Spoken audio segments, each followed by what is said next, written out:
இன்று முதல் நான் உன்னை ஆசீர்வதித்திடுவேன். நன்மைகளால் உன் வாழ்வை நானே நிறைத்திடுவேன்.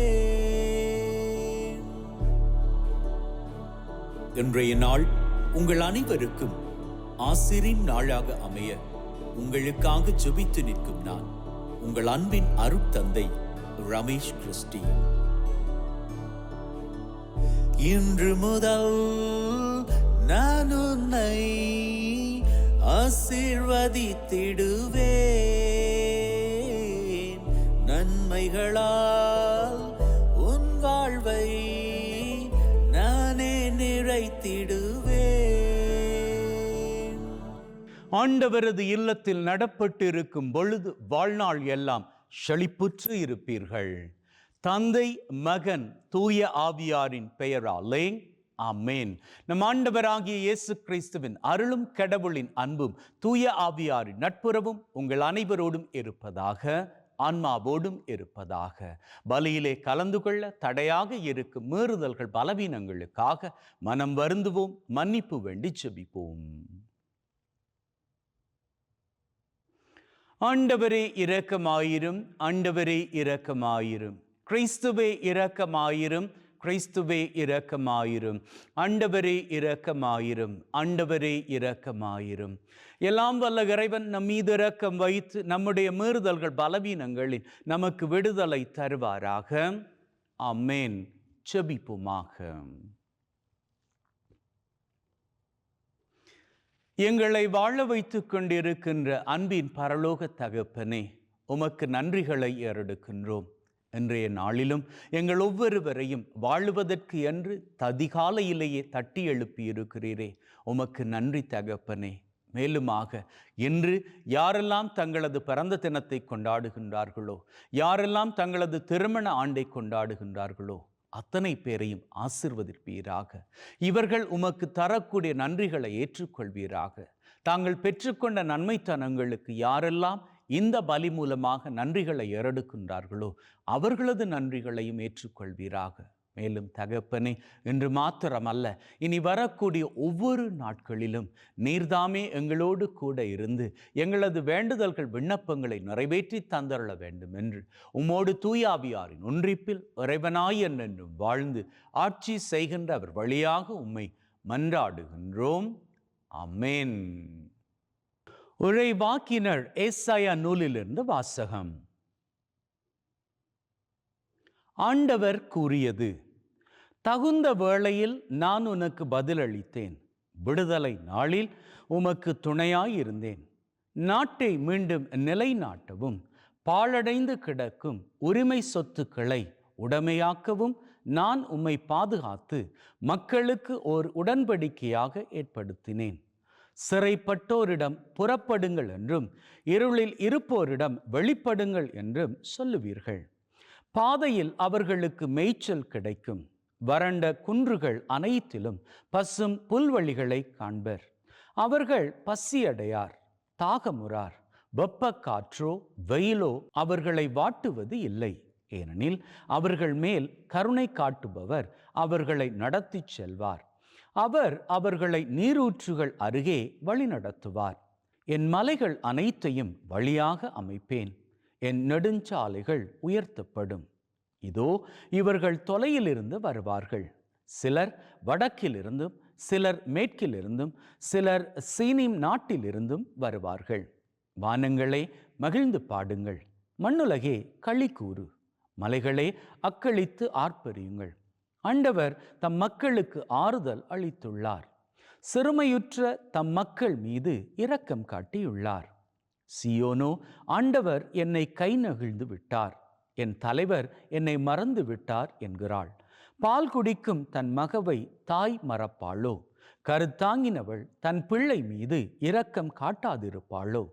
இவர்கள் மறந்திரனும் நான் உன்னை மறக்கவே மாட்டேன். இது ஆண்டவர் வழங்கும் அருள் வாக்கு. இறைவனுக்கு நன்றி. உங்கள் பல்லவியாக: ஆண்டவர் இரக்கமும் கனிவும் உடையவர். ஆண்டவர் இரக்கமும் கனிவும் உடையவர், எளிதில் சினம் கொள்ளாதவர், பேரன்பு கொண்டவர். ஆண்டவர் எல்லாருக்கும் நன்மை செய்பவர், தாம் உண்டாக்கிய அனைத்தின் மீதும் இரக்கம் காட்டுபவர். ஆண்டவர் இரக்கமும் கனிவும் உடையவர். ஆண்டவர் தம் வாக்குகள் அனைத்திலும் உண்மையானவர், தம் செயல்கள் அனைத்திலும் தூய்மையானவர். தடுக்கி விழும் யாவரையும் ஆண்டவர் தாங்குகின்றார், தாழ்த்தப்பட்ட யாவரையும் தூக்கி விடுகின்றார். ஆண்டவர் இரக்கமும் கனிவும் உடையவர். ஆண்டவர் தாம் செய்யும் அனைத்திலும் நீதியுடையவர், அவர் தம் செயல்கள் யாவும் இரக்க செயல்களே. தம்மை நோக்கி மன்றாடும் யாவருக்கும், உண்மையாய் தம்மை நோக்கி மன்றாடும் யாவருக்கும் ஆண்டவர் அண்மையில் இருக்கின்றார். ஆண்டவர் இரக்கமும் கனிவும் உடையவர். நற்செய்திக்கு முன்வசனம். உயிர்த்தெழுதலும் வாழ்வும் நானே, என்னிடம் நம்பிக்கை கொள்ளும் எவரும் என்றுமே சாக மாட்டார் என்கிறார் ஆண்டவர். ஆண்டவர் உங்களோடு இருப்பாராக, ஆன்மாவோடும் இருப்பாராக. யோவான் எழுதிய நற்செய்தியிலிருந்து வாசகம். ஆண்டவரே, மாட்சி உமக்கே. அக்காலத்தில் இயேசு யூதர்களிடம், என் தந்தை இன்றும் செயலாற்றுகிறார், நானும் செயலாற்றுகிறேன் என்றார். இவ்வாறு அவர் ஓய்வு நாள் சட்டத்தை மீறியதோடு நில்லாமல், கடவுளை தம் சொந்த தந்தை என்று கூறி தம்மையே கடவுளுக்கு இணையாக்கியதால் யூதர்கள் அவரை கொல்ல இன்னும் மிகுந்த முயற்சி செய்தார்கள். இயேசு அவர்களை பார்த்து கூறியது, மகன் தாமாக எதையும் செய்ய இயலாது, தந்தையிடம் தாம் காணும் செயல்களையே செய்ய இயலும். தந்தை செய்பவற்றை மகனும் அவ்வாறே செய்கிறார் என நான் உறுதியாக உங்களுக்கு சொல்கிறேன். தந்தை மகன் மேல் அன்பு கொண்டு தாம் செய்யும் அனைத்தையும் அவருக்கு காட்டுகிறார். இவற்றை விட பெரிய செயல்களையும் அவருக்கு காட்டுவார். நீங்களும் வியப்புறுவீர்கள். தந்தை இறந்தோரை எழுப்பி அவர்களை வாழ வைப்பது போல மகனும் தாம் விரும்பியவர்களை வாழ வைக்கிறார். தந்தை யாருக்கும் தீர்ப்பு அளிப்பதில்லை. தமக்கு எல்லாரும் மதிப்பு கொடுப்பது போல மகனுக்கும் மதிப்பு கொடுக்க வேண்டும் என தீர்ப்பு அளிக்கும் அதிகாரம் முழுவதையும் அவர் மகனுக்கு அளித்துள்ளார். மகனை மதியாதவர் அவரை அனுப்பிய தந்தையையும் மதிப்பது இல்லை. என் வார்த்தையை கேட்டு என்னை அனுப்பியவரை நம்புவோர் நிலை வாழ்வை கொண்டுள்ளனர். அவர்கள் தண்டனை தீர்ப்புக்கு உள்ளாக மாட்டார்கள். ஏற்கனவே சாவை கடந்து வாழ்வுக்கு வந்து விட்டார்கள் என உறுதியாக உங்களுக்கு சொல்லுகிறேன். காலம் வருகிறது, ஏன் வந்தே விட்டது. அப்போது இறைமகனின் குரலை இறந்தோர் கேட்பர். அதை கேட்போர் வாழ்வர் என உறுதியாக உங்களுக்கு சொல்லுகிறேன். தந்தை தாம் வாழ்வின் ஊற்றாயிருப்பது போல மகனும் வாழ்வின் ஊற்றாயிருக்குமாறு செய்துள்ளார். அவர் மானிட மகனாய் இருப்பதால் தீர்ப்பு வழங்கும் அதிகாரத்தையும் தந்தை அவருக்கு அளித்துள்ளார். இது பற்றி நீங்கள் வியப்புற வேண்டாம். காலம் வருகிறது, அப்போது கல்லறைகளில் உள்ளோர் அனைவரும் அவரது குரலை கேட்டு வெளியே வருவர். நல்லன செய்தோர் வாழ்வு பெற உயிர்த்தெழுவர், தீயன செய்தோர் தண்டனை தீர்ப்பு பெற உயிர்த்தெழுவர். நானாக எதுவும் செய்ய இயலாது. தந்தை சொற்படியே நான் தீர்ப்பிடுகிறேன். நான் அளிக்கும் தீர்ப்பு நீதியானது. ஏனெனில் என் விருப்பத்தை நாடாமல் என்னை அனுப்பியவரின் விருப்பத்தையே நாடுகிறேன். இது கிறிஸ்து வழங்கும் நற்செய்தி. கிறிஸ்துவே உமக்கு புகழ்.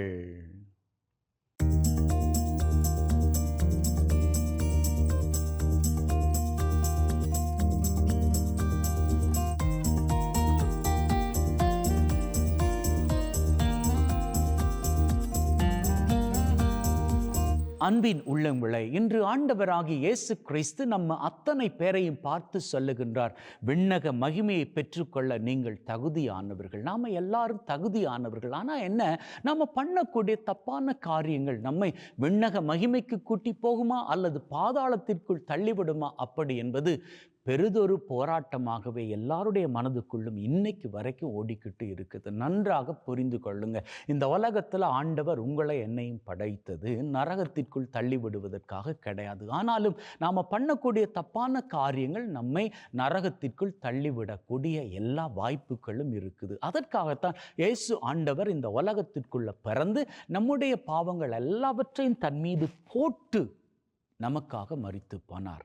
தன்னுடைய நாட்களுக்கு முன்னதாக வாழ்ந்தவர்கள் அவர்கள் பண்ணியிருக்கக்கூடிய பாவ காரியங்கள் அத்தனையும், தன்னுடைய காலத்தில் வாழ்ந்தவர்கள் அவர்களுடைய பாவ காரியங்கள், அவருக்கு அப்புறமாக வாழ்ந்து கொண்டிருக்கக்கூடிய நம்முடைய பாவ காரியங்கள், நமக்கு அப்புறமாக வரக்கூடியவர்கள் அவர்கள் செய்யக்கூடிய பாவ காரியங்கள் அப்படின்னு சொல்லி இறந்த காலம், நிகழ்காலம், எதிர்காலம், இந்த 3 காலங்களிலும் என்னென்ன பாவ காரியங்கள் மனுஷர்கள் செய்தார்களோ செய்ய போகின்றார்களோ இவற்றையெல்லாம் தாங்கி கொண்டுதான் இயேசு ஆண்டவர் மரித்து போனார். ஏன் அப்படின்னு சொன்னால், யாருமே குற்றவாளிகளாக மரணத்தின் பின்னர் பாதாளத்திற்கு போய்விடக்கூடாது, நரகத்திற்கு போய்விடக்கூடாது அப்படி என்பதற்காக. ஆகவே நீங்களும் நானும் நரகத்திற்கு போவது ஆண்டவரது விருப்பம் கிடையாது. ஆனால் என்ன, இத்தனை காரியங்களையும் பண்ணிய ஆண்டவர், நமக்காக நம்முடைய பாவங்களை சுமந்து மரித்து போன ஆண்டவர் நமக்காக அருளை கொடுத்திருக்கிறார். அருள் என்றால் என்ன தெரியுமா?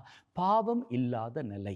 பாவம் இல்லாத நிலையில் தான் முதல் பெற்றோர்கள் படைக்கப்பட்டார்கள். அது அருள் நிலை. அந்த அருள் நிலையை முதல் பெற்றோர் எப்படி இழந்து கொண்டார்கள் அப்படின்னு சொன்னால், அவர்கள் பாவம் பண்ணியபடியினால். இப்போ நம்முடைய பாவ காரியங்கள் எல்லாம் இயேசு ஏற்றுக்கொண்டு மரித்து போனதால அவர் தன்கிட்ட இருந்த அருள் நிலையை நமக்கு கொடுத்திருக்கிறார். இந்த அருள் நிலையை நாம் தொடர்ந்து வைத்து கொள்ளணும், கெட்டியாக பற்றி பிடித்து கொள்ளணும். இந்த அருள் நிலையிலிருந்து நாம் விலகுவோமாக இருந்தால் நாம் மோட்சத்திற்கு செல்வதற்கான தகுதியை இழந்துடுவோம். அதை நாங்கள் எப்படி இழப்பது? பாருங்க, நாம தெரிந்தே சில காரியங்களை, தப்பான காரியங்களை பண்ணும் பொழுது அங்கே மோட்சத்திற்கு செல்வதற்கான தகுதியை நாம இழந்துடுறோம். அப்ப கேள்வி கேட்கக்கூடாது, நம்முடைய பாவங்களுக்காகத்தான் இயேசு ஆண்டவர் ஏற்கனவே பலியாகிட்டாரே அப்படின்னு சொல்லி. கரெக்ட் தான். இருந்தாலும் நாம அன்றாடம் செய்யக்கூடிய பாவ காரியங்கள் அவருடைய அன்பை முறித்து போடுவதனால், அவருடைய அருளை முறித்து போடுவதனால் நாமவே பரலோகத்தை விட்டு நரகத்தை தெரிந்து கொள்கிறோம். அப்போ நாம் என்ன பண்ணணும்? நாம் தப்பு பண்ணினாலும், நம்முடைய வாழ்க்கையில் நாம் தெரிந்தோ தெரியாமலோ தப்பு பண்ணினாலும் உடனடியாக அவருடைய இதயத்திற்கு வந்து மன்னிப்பு கேட்கணும். ஆண்டவராகிய இயேசு கிறிஸ்துவை நோக்கி நாம் ஜெபிக்கக்கூடிய ஒரு நல்ல வழிபாடு இருக்கிறது. அந்த வழிபாட்டிற்கு பெயர் இறை இரக்கம். இறைவனது இரக்கத்திற்கு வருவது அவருக்கிட்ட மன்னிப்பு கேட்பது, மனதுருகி மன்னிப்பு கேட்பது. அப்படி மனதுருகி மன்னிப்பு கேட்கின்ற பொழுது தெரிந்து செய்த பாவங்கள், தெரிந்து செய்த தப்புக்கள், தெரிந்து செய்த அத்தனையும் அங்க அவர்கிட்ட போய் நாம மன்னிப்பு கேட்கின்ற வேளையில் தெரியாமல் செய்த காரியங்கள், மறந்து போன காரியங்கள், இவையெல்லாம் குறித்து நாம மன்னிப்பு கேட்கின்ற வேளையில் அவரது இரக்கத்தின் இதயம் நமக்காக உருகி கொள்ளுகின்ற பொழுது அங்கே நம்முடைய பாவ காரியங்கள் எல்லாம் நம்மை விட்டு கலன்று போகும். நம்முடைய பாவ காரியங்கள் நம்மை விட்டு கலன்று போகின்ற பொழுது நாம் மீண்டுமாக பரலோகத்திற்கு செல்வதற்கான வாய்ப்பை பற்றி பிடித்து கொள்வோம். இந்த தபசு காலத்தில் நாம் இந்த தப்பான காரியங்கள் எல்லாவற்றையும் ஆண்டவர்கிட்ட ஒப்பு கொடுத்து விட்டு மனதுருகி மன்னிப்பு கேட்பது மாத்திரமில்லாது நல்லதொரு பாவ சங்கீர்த்தனத்தையும் பண்ணிக்கொள்ளணும். ஏன்னா இந்த பாவ சங்கீர்த்தனத்தின் வேளையில் குருவானவர் உங்களுக்கு கொடுக்கக்கூடிய மன்னிப்பு குருவானவர் கொடுக்கின்ற மன்னிப்பே கிடையாது. குருவானவர் அங்கே இயேசுவின் பிரதிநிதியாக இருந்து இயேசுவினது மன்னிப்பை தான் உங்களுக்கு கொடுக்கிறார். ஆகவே அந்த மன்னிப்பை நீங்கள் பெற்றுக்கொள்ளுகிற பொழுது இன்று மாத்திரமல்ல, அந்த மன்னிப்பு தொடர்ந்து உங்களது வாழ்நாள் பூராகவும் இருக்கும். அன்றாடம் நீங்க தெரிந்தோ தெரியாமலோ பாவ காரியங்கள் செய்கின்ற பொழுது ஆண்டவர்கிட்ட மன்னிப்பு கேட்டுருங்க.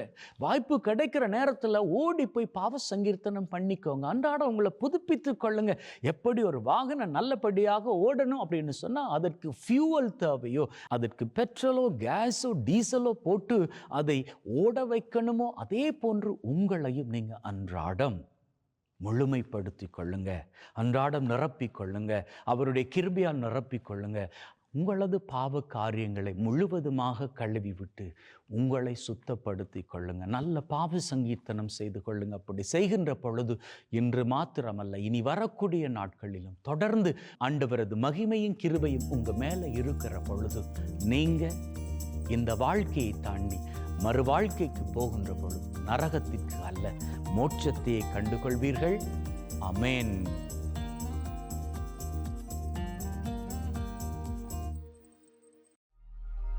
எங்களின் இதய தோட்டத்திலே ஆண்டவரே, அனைத்துலகின் நிறைவா உம்மை போற்றுகின்றோம். ஏனெனில் உமது அருட்பெருக்கிலிருந்து இந்த அப்பத்தை பெற்றுக்கொண்டோம்.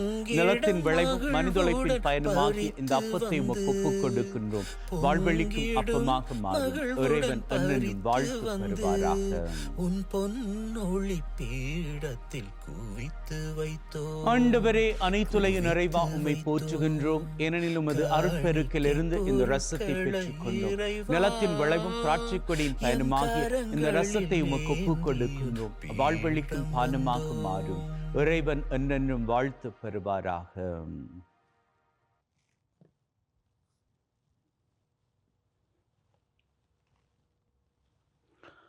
Wash away from my iniquities, cleanse me from all my sins. சகோதர சகோதரிகளை, பிள்ளைகளை, என்னுடையதும் உங்களுடையதுமான இந்த பலி நம் தந்தையாகிய இறைவனுக்கு ஏற்றதாகும்படி மன்றாடுங்கள். ஆண்டவர் தன்னுடைய திருப்பெயரின் புகழ்ச்சிக்காகவும் மாட்சிக்காகவும் திரு அவையின் நன்மைக்காகவும் கையிலிருந்து இந்த பலியை ஏற்றுக்கொள்வாராக. மீட்புக்கு ஊற்றாகிய தகப்பனை இறைவா, ஒப்புக் கொடுக்கின்ற பலி வழியாக எங்கள் வாழ்வின் மீது நிறைய ஆசிரை பொழிந்தருள்வீராக. எங்கள் ஆண்டவராகிய கிறிஸ்து வழியாக உம்மை மன்றாடுகின்றோம். ஆமென். ஆண்டவர் உங்களோடு இருப்பாராக, ஆன்மாவோடும் இருப்பாராக. இதயங்களை மேலே எழுப்புங்கள். ஆண்டவரை நோக்கி எழுப்பியுள்ளோம். நம் இறைவனாகிய ஆண்டவருக்கு நன்றி கூறுவோம். அதுவே தகுதியும் நீதியுமானது. தூயவரான தந்தையே, என்றும் வாழும் எல்லாம் வல்ல இறைவா, எந்நாளும் எவ்விடத்திலும் நாங்கள் உமக்கு நன்றி பலி செலுத்துவது மெய்யாகவே தகுதியும் நீதியுமாகும். எங்கள் கடமையும் மீட்புக்குரிய செயலுமாகும். உம்முடைய வார்த்தையானவர் வழியாக அனைத்தையும் படைத்தீர். அவரை மீட்பராக இடைற்றுபவராக எங்களுக்கு அனுப்பினீர். அவர் தூய ஆவியால் கன்னிமரியிடமிருந்து உடலெடுத்து மனிதனானார். சாவை வென்று உயிர் பொன்னென விளங்க செய்தார். ஆகவே வானதூதர் புனிதர் அனைவரோடு நாங்களும் சேர்ந்து உம்முடைய மாட்சி புகழ்ந்து ஒரே குரலாய் சொல்லுவதாவது: தூயவர், தூயவர், தூயவர், வான் படைகளின் கடவுளாம் ஆண்டவர். விண்ணகமும் மண்ணகமும் உமது மாட்சியால் நிறைந்துள்ளன. உன்னதங்களிலே ஓசன்னா. ஆண்டவர் பெயரால் வருகிறவர் ஆசி பெற்றவர். உன்னதங்களிலே ஓசன்னா. ஆண்டவரே, நீர் மெய்யாகவே தூயவர், தூய்மை அனைத்திற்கும் ஊற்று. ஆகவே உம்முடைய ஆவியை பொழிந்து காணிக்கைகளை தூய்மைப்படுத்த தாழ்மையுடன் வேண்டுகின்றோம். வாறு எங்கள் ஆண்டவர் இயேசு கிறிஸ்துவின் உடலும் இரத்தமுமாக எங்களுக்கு இவை மாறுபனவாக. அவர் பாடுபட உளம் கனிந்து தம்மை கையளித்த போது அப்பத்தை எடுத்து நன்றி செலுத்தி அதை பிட்டு தம் சீடருக்கு கொடுத்து அவர் சொன்னதாவது: எல்லாரும் இதிலிருந்து பெற்று உண்ணுங்கள், ஏனெனில் இது உங்களுக்காக கையளிக்கப்படும் என் உடல்.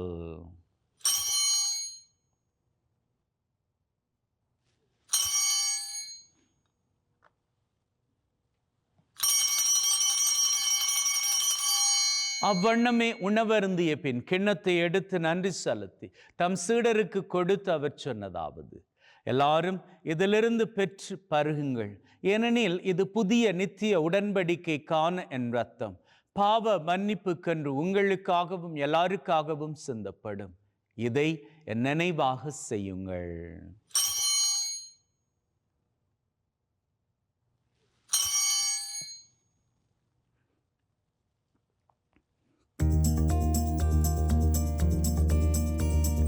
நம்பிக்கையின் மறைபொருள். ஆண்டவரே, நீர் வரும் வரை உமது இறப்பை அறிக்கையிடுகின்றோம், உம்முடைய உயிர்ப்பையும் எடுத்துரைக்கின்றோம். ஆகவே ஆண்டவரே, நாங்கள் கிறிஸ்துவின் இறப்பை உயிர்ப்பை நினைவு கூர்ந்து வாழ்வு தரும் அப்பத்தை மீட்பளிக்கும் கிண்ணத்தை உமக்கு ஒப்புக் கொடுக்கின்றோம். உம் திருமுன் நின்று உமக்கு ஊழியம் புரிய தகுந்தவர்கள் என எங்களை ஏற்றுக்கொண்டீர். எனவே உமக்கு நன்றி செலுத்துகின்றோம்.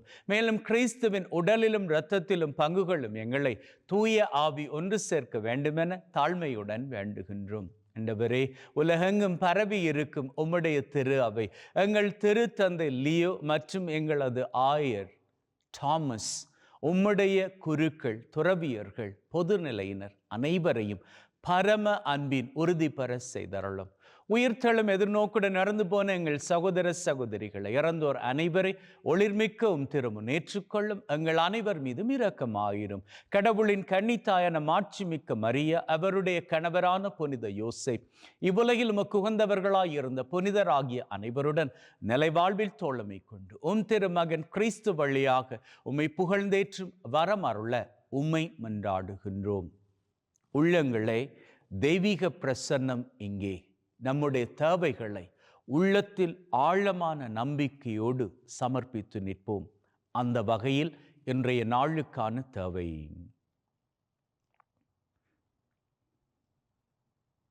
இந்த வாரத்திற்கான தேவை,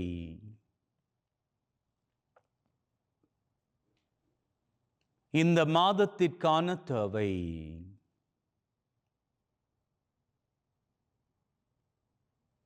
இந்த வருஷத்திற்கான தேவை,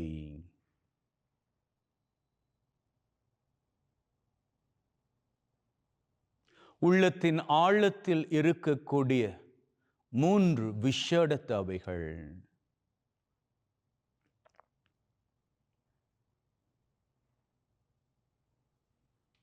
நம்பிக்கையிலே நம்முடைய வேண்டுதல்களை சமர்ப்பித்திருக்கின்றோம். நல்ல தெய்வம் கேட்ட மாத்திரத்திலேயே எங்களுக்கு நிறைவேற்றி கொடுத்து விட்டார் என்கின்ற உள்ளத்து வைராக்கியத்துடன் வாருங்கள், அவர் புகழை ஏறெடுத்து பறைசாற்றுவோம். இவர் வழியாக, இவரோடு இவரில் எல்லாம் வல்ல இறைவனாகிய தந்தை தூய ஆவியின் ஒன்றிப்பில் எல்லா புகழும் மாட்சியும் என்றென்றும் உமக்கு உரியதே. ஆமென், ஆமென், ஆமென்.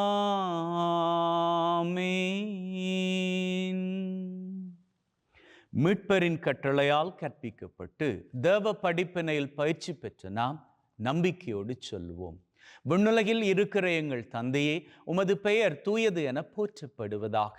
உம்முடைய ஆட்சி வருக. உம்முடைய திருவுளம் விண்ணுலகில் நிறைவேறுவது போல மண்ணுலகிலும் நிறைவேறுவதாக. எங்கள் அன்றாட உணவை இன்று எங்களுக்கு அளித்தருளும். எங்களுக்கு எதிராக தீமை செய்வோரை நாங்கள் மன்னிப்பது போல எங்கள் பாவங்களை பொறுத்தருளும். எங்களை சோதனைக்குட்படுத்தாதையும் தீமையிலிருந்து எங்களை விடுவித்தருளும். ஆண்டவரே, தீமை அனைத்திலும் இருந்து எங்களை விடுவித்து எங்கள் வாழ்நாளில் அமைதியை கனிவுடன் அருள உம்மை வேண்டுகின்றோம். உம்முடைய இரக்கத்தின் உதவியால் நாங்கள் பாவத்திலிருந்து எப்பொழுதும் விடுதலை பெற்று யாதொரு கலக்கமுமின்றி நலமாயிருப்போமாக. நாங்கள் எதிர்நோக்கி இருக்கும் பேரின்பத்திற்காகவும் மீட்பராகிய இயேசு கிறிஸ்துவின் வருகைக்காகவும் காத்திருக்கின்றோம். ஏனெனில் ஆட்சியும் வல்லமையும் மாட்சியும் என்றென்றும் உமக்குரியதே. ஆண்டவரே இயேசு கிறிஸ்துவே, அமைதியை உங்களுக்கு விட்டு செல்கிறேன், என் அமைதியை உங்களுக்கு தருகிறேன் என்றும் திருத்தூதர்களுக்கு சொன்னீரே. எங்கள் மீறுதல்கள் பலவீனங்களை பார்க்காமல் உம்முடைய திரு அவையின் நம்பிக்கையை கண்ணோக்கி அதற்கு அமைதியும் ஒற்றுமையும் தந்தரள திருவிழம் கொள்வீராக. என்றென்றும் வாழ்ந்து ஆட்சி செய்கின்றவர் நீரே. அமேன். ஆண்டவருடைய அமைதி உங்கள் அனைவரோடும் என்றும் இருப்பதாக, ஆன்மாவோடும் இருப்பதாக. ஒருவர் ஒருவருக்கு கிறிஸ்துவின் அமைதியை பகிர்ந்து கொள்வோம்.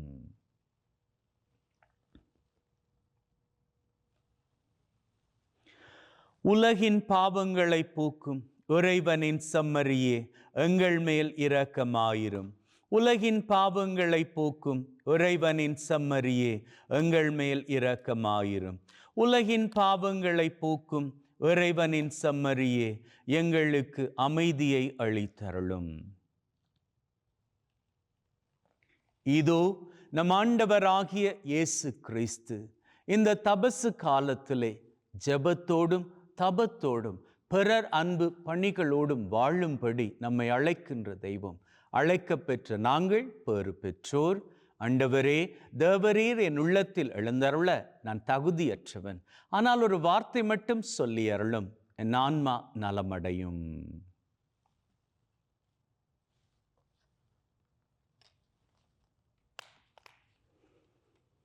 May the mingling of this body and blood of Christ bring me everlasting life. Amen.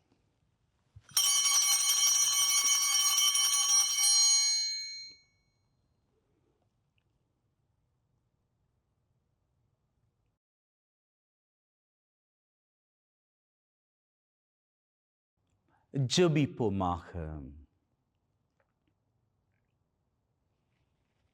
அப்பா தகப்பனே, இந்த பலி மூலமாக எங்களை ஆசீர்வதித்தவரே, உமக்கு நன்றிகளை ஏறெடுக்கின்றோம். மேலும் தகப்பனே, இன்றைய நாள் பூராகவும் எங்கள் ஒவ்வொருவரையும் உம்முடைய வலது கரத்தினால் வழிநடத்தி செல்வீராக. சகலவிதமான பொல்லாப்புகளுக்கும் தப்புவித்து காத்தருள்வீராக.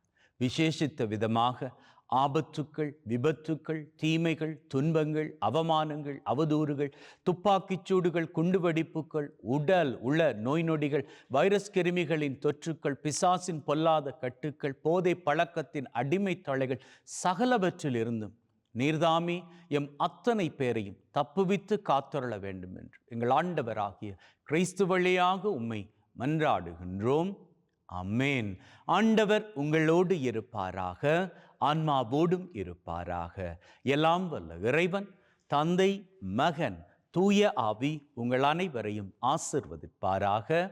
ஆமென். சென்று வாழுங்கள். திருபலி நிறைவேறிற்று. இறைவனுக்கு நன்றி. அன்பின் உள்ளங்களை ஆண்டவர் பிரியப்படுவதன்படி மகிழ்வோடு வாழ்ந்து கொள்ளுங்கள். இந்த தபசு காலத்திலே ஜெபத்தோடும் தபத்தோடும் பிறர் அன்பு பணியோடு வாழ்ந்து கொள்ளுங்கள். அவர் உங்களில் வாழ்கிறார். அவர் உங்களில் வாழ்கிறார் என்பதனை அடுத்தவருக்கு பிரதிபலித்து வாழ்ந்து கொள்ளுங்கள். May God bless you. Have a good day.